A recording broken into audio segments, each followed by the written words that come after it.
Salut tout le monde. Salut. Tu rigoles, la vidéo comment ça fait? Attends, non, vas-y, on refait. Vas-y, recap. Salut tout le monde. Salut tout le monde. Je suis en compagnie de mon frère pour cette vidéo. On va un petit peu discuter ensemble, on a quelques petites anecdotes à vous raconter. Et voilà, tout simplement, est-ce que tu peux te présenter? Je m'appelle Paul, j'ai 26 ans. Je reviens de 1 an aux États-Unis. Je pense que ça va être une bonne vidéo, on va se régaler. Et voilà. C'est con, mais ça me fume de rire de ramener mon frère sur la chaîne. Et attention, il y a une troisième personne avec nous, il y a Red Toons. Je te laisse te présenter.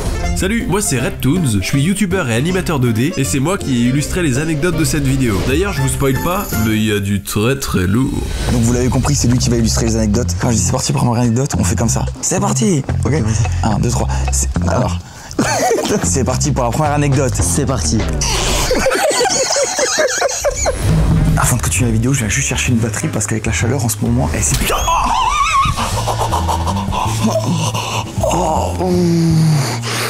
J'ai tapé l'orteil, j'ai tapé contre quoi?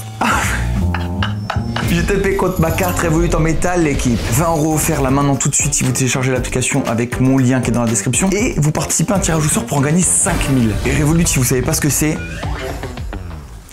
Attends. Donc je pointe du doigt et tu dis Revolut, c'est une banque en ligne qui permet d'avoir un compte en banque gratuit en moins de 5 minutes. Et moi je dis le reste. Revolut, c'est une banque en ligne qui permet d'avoir un compte bancaire gratuit en moins de 5 minutes. Ah, c'est ça. Ok. Mais Revolut, c'est une banque en ligne. Et si vous connaissez pas Revolut, qu'est-ce que c'est? Revolut, c'est une banque en ligne qui permet d'avoir... Paul, je vais pas faire ça, c'est pas vrai. Non, je vais pas faire ça. Ah putain. Je vais pas faire ça, je rigole, je vais juste... Connard.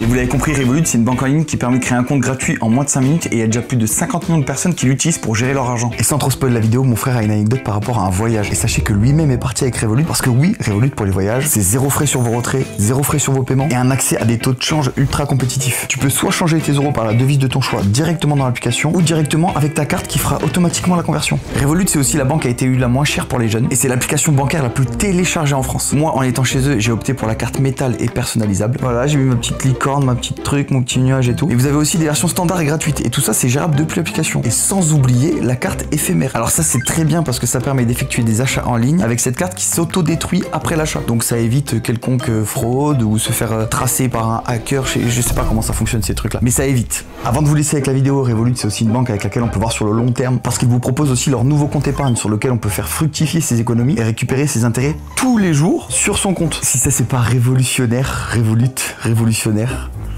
Je suis sûr que c'est pour ça en fait. Bref, sur ce, je vais vous laisser avec la vidéo. N'oubliez pas d'aller chercher vos 20 €. Ceux-là, vous les avez. Si vous cliquez sur le lien juste en dessous là, vous téléchargez l'application, vous avez ces 20 €. Et ensuite, vous êtes tiré au sort pour les potentiels 5000 €. Donc merci à Revolut de soutenir la vidéo encore une fois. Merci à vous d'être resté sur la sponsor. Et des bisous, c'est reparti quoi.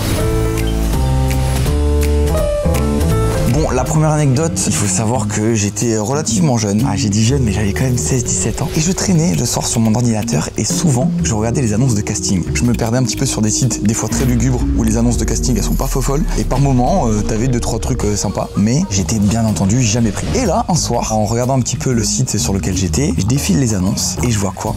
Warner Bros. Casting pour le prochain Batman. Moi, forcément, je me dis, c'est bizarre parce que le site a l'air pas mal sûr. Mais d'un autre côté, il y a peut-être moyen qu'ils cherchent vraiment un nouveau Batman. Donc je commence à regarder l'annonce, c'est vraiment Warner Bros. Pour de vrai, officiel, qui cherche un nouveau Batman. Je commence à un peu avoir des rêves plein les yeux, je me dis, j'ai 16-17 ans et je fais déjà quand même 1m80. Et au pire du pire, c'est un costume. Il me rajoute de la mousse pour faire les muscles, pour faire la taille, pour faire tout quoi. Et là, je me dis, vas-y, tu sais quoi, je postule. Donc je commence à remplir les 2-3 informations qu'on demande pour la première étape du casting. Je sais pas si t'as déjà participé à un truc comme ça. Non, du tout. Je vois à peu près comment ça fonctionne par rapport à toi quand tu le faisais, mais genre, c'est tout. Tu sais, tu mets les informations principales. Ouais, mais t'avais ton site, hein. Non, t'avais pas un site.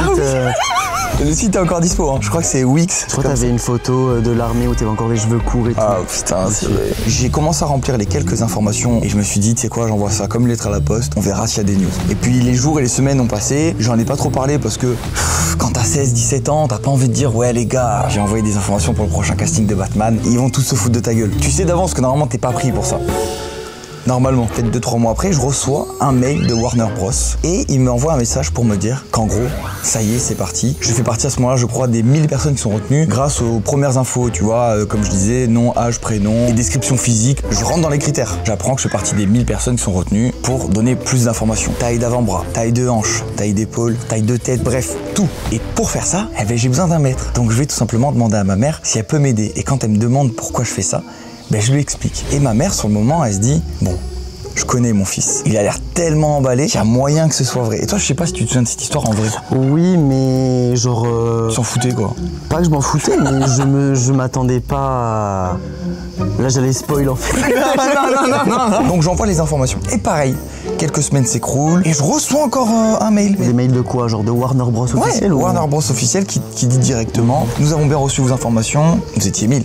Maintenant vous êtes 100. Là, à ce moment-là, je vais dans le salon, je saute partout, je vais voir mes parents, je fais partie des 100 sélectionnés pour le nouveau casting du nouveau Batman. Bref, je suis à fond. Nickel. Je suis à fond. Ça, je me souviens, mais genre pour moi, je m'étais dit, bon, ils sont plus que 100, mais ils vont prendre un américain, genre ils vont pas prendre un français. Moi, à ce moment-là, j'en avais pas parlé à Maxime. Je voulais pas me mettre l'œil. Le fait d'en parler à quiconque, ça peut te baiser. Tu peux te dire, merde, j'aurais pas dû en parler, tu vois. Sauf que là, je l'appelle, je dis, frérot, j'ai reçu un mail de Warner. Ça fait 2-3 étapes de casting que je fais avec eux à distance. Là, dans le mail, parce que je vous ai pas dit ce qu'il y avait dans ce dernier mail, mais ils m'ont dit, on vous attend à Paris. Tu dors sur place, t'es pris en charge, les repas, tout le transfert, et tu peux venir avec quelqu'un qui t'accompagne. À ce moment-là, les gars, moi, il n'y a plus de doute. Et Maxime, il me dit, frérot, envoie-moi l'annonce à laquelle tu as postulé. Donc moi, je comprends pas. Je me dis, attends, mais oui, ok, très bien, pas de souci. Je lui envoie l'annonce. Et là, il me dit, frérot, tu l'as lu l'annonce? Je dis, oui, je l'ai lu l'annonce. Toi, tu connais la chute. En fait, vraiment être très con en vrai. En fait, j'ai été pris, les gars, pour jouer Batman. Officiel, je vous le dis, c'est sûr à 200%, je pouvais jouer Batman, vraiment. À l'entrée des cinémas pour faire la mascotte quand ils vont sortir le film. Oh my god. Ça, c'est youtubeur, c'est très bien, vous voyez. Mon frère, il rentre dans le moule un petit peu petit à petit. Tu commences à comprendre. J'ai été pris pour faire la mascotte dans les cinémas, les gars. Voilà pour ma part la première anecdote où juste je me suis senti hyper con. Et énorme. Voilà, énormément con même, voilà, ça dit bien. J'ai envie de te dire, à toi. Allez.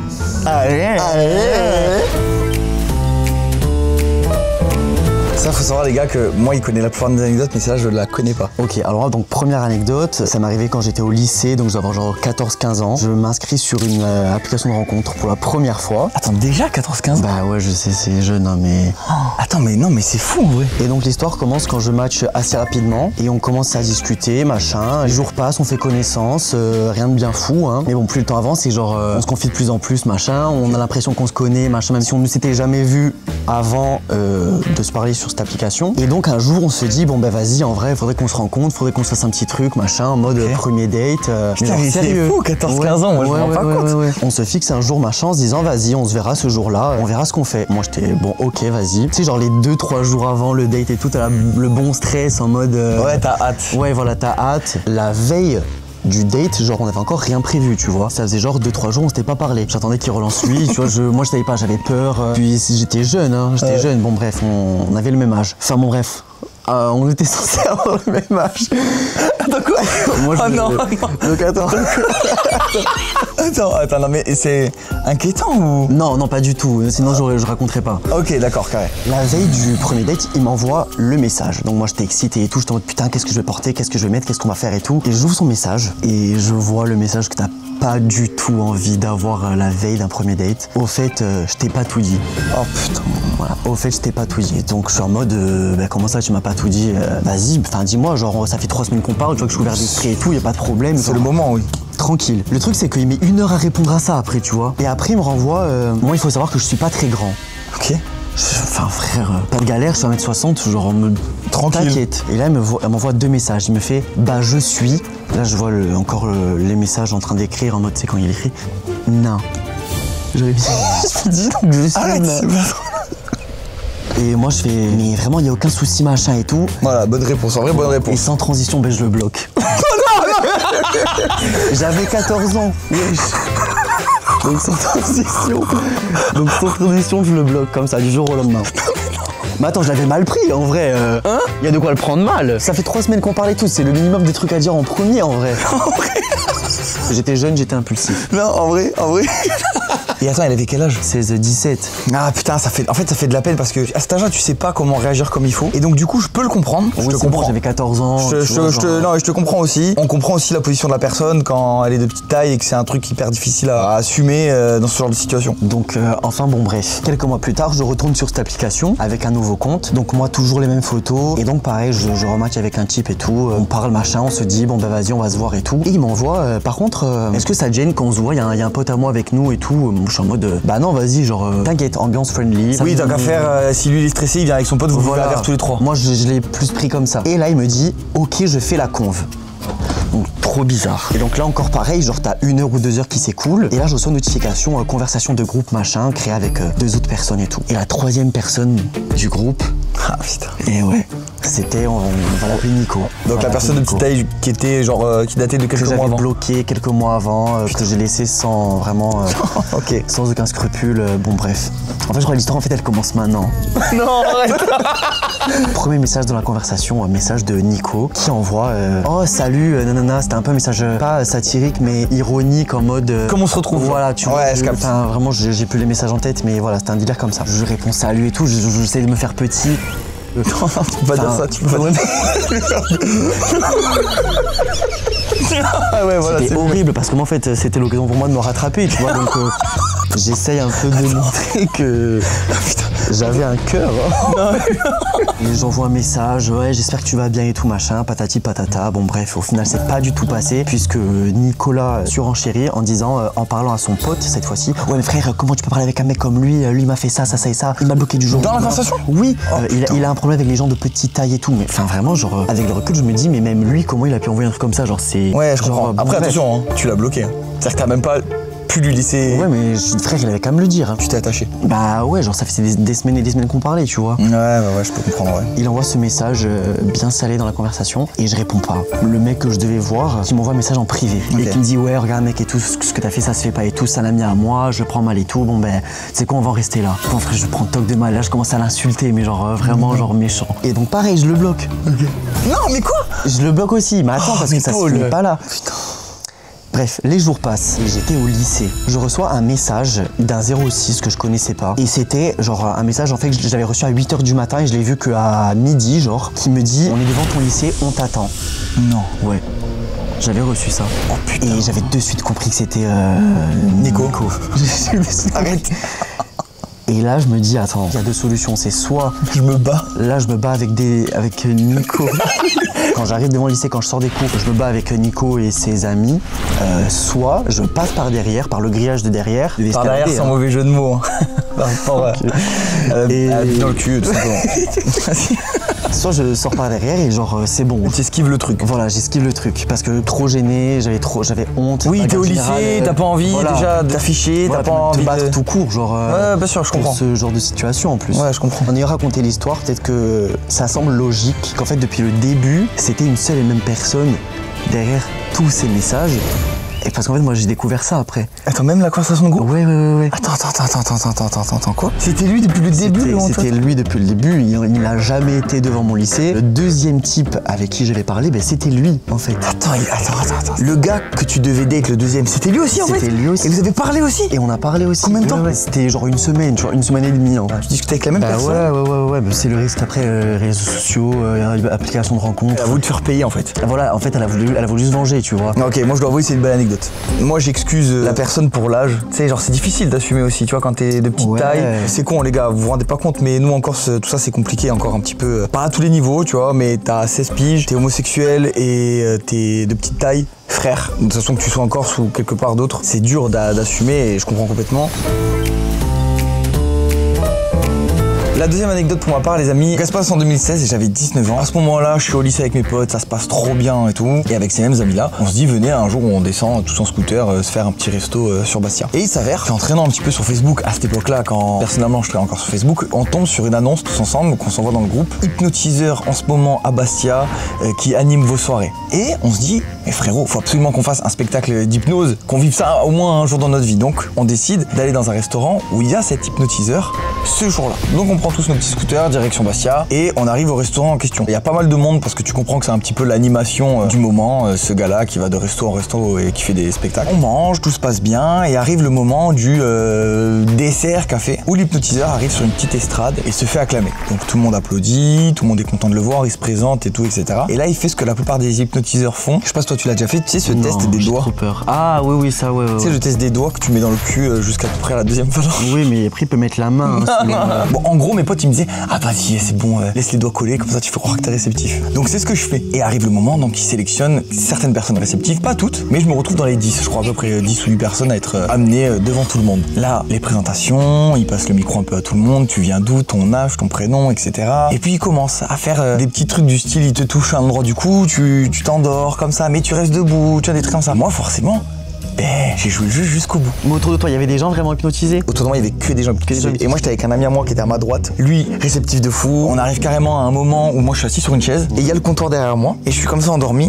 Et en fait, il vient à côté de moi, il me touche la nuque. Tu sais, il dit à tout le monde, quand tu entendras la musique Stayin' Alive, tu te lèves et tu vas chercher le balai derrière le comptoir et tu passes le balai. Donc, tu sais, moi, pour jouer le jeu, du coup, je le fais. Genre, quand il y a la musique, je me lève, je passe le balai. Et je crois qu'il y a 2 fois où j'oublie de me lever. Tu sais, des fois, il la mettait en plein milieu du spectacle. Et il disait, musique, s'il vous plaît, pour. Et tu sais, moi, j'oubliais, tu sais, j'étais comme ça, genre endormi, tu vois. Parce que tu jouais le. Parce que je jouais le jeu. Et vraiment, à un moment donné, je me souviens, il avait lancé la musique. Je me suis levé d'un coup, mais genre au bout de 3 secondes, je me suis pas levé de suite. Et je suis parti et je passe le balai dans tout le monde et tout le monde rigole. Et tu sais, à ce moment-là, faut garder la face. Faut pas rigoler non plus. Donc tu sais, t'es là, tu passes le balai. À ce moment-là, ça faisait pas longtemps que j'avais commencé le théâtre. Et donc je me disais, tu sais quoi, c'est un exercice de théâtre que je suis en train de faire. Donc vas-y, je vais tenir le truc, je vais pas broncher et tout. Je crois qu'il y a eu un truc à un moment donné, je ne sais plus pour quelle raison, mais je suis comme ça et j'ouvre un œil pour voir mes potes qui étaient restés à la table, qui étaient pas réceptifs. Et sauf que, à ce moment-là, je me fais un peu griller par des gens qui sont devant au premier rang. Donc, quand je l'ai vu, le truc, tu sais, j'ai ouvert l'œil, j'ai fait. Comme ça et tout, je commence à regarder et tout. Et là, il y a des gens qui m'ont dit, ah, il est réveillé. Et donc là, je me suis dit, heureusement, tu vois. Il revient vers moi, il dit un truc du style, ah, mais j'avais vu que lui, un peu bancal, tu vois. Parce qu'on m'a dit, t'avais vraiment grillé ou mais je sais pas. Il voulait pas perdre son job.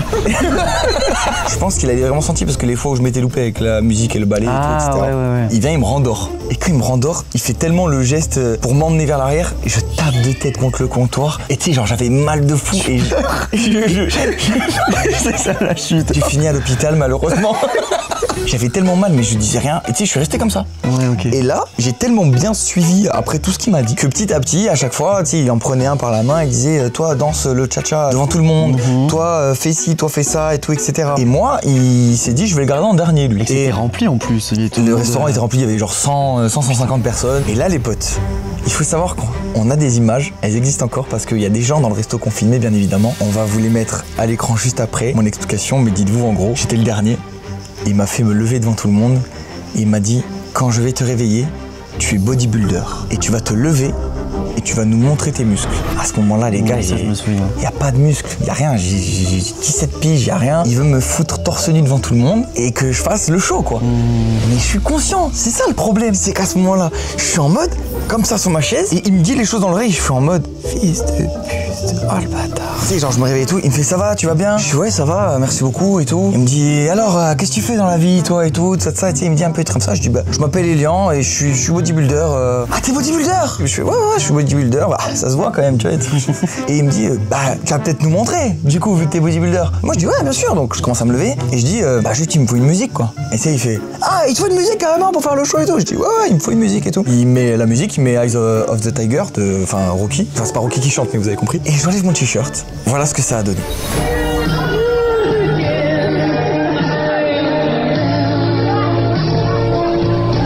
Je me suis ridiculisé en public en étant conscient, mais je suis content parce que les gens ne savaient pas que j'étais conscient, donc ils se disaient c'est pas grave. Tu vois, et par contre à la fin c'est fou. Tous les gens sont venus me voir et tout. Oh, c'était fou à quel point vous étiez hypnotisés.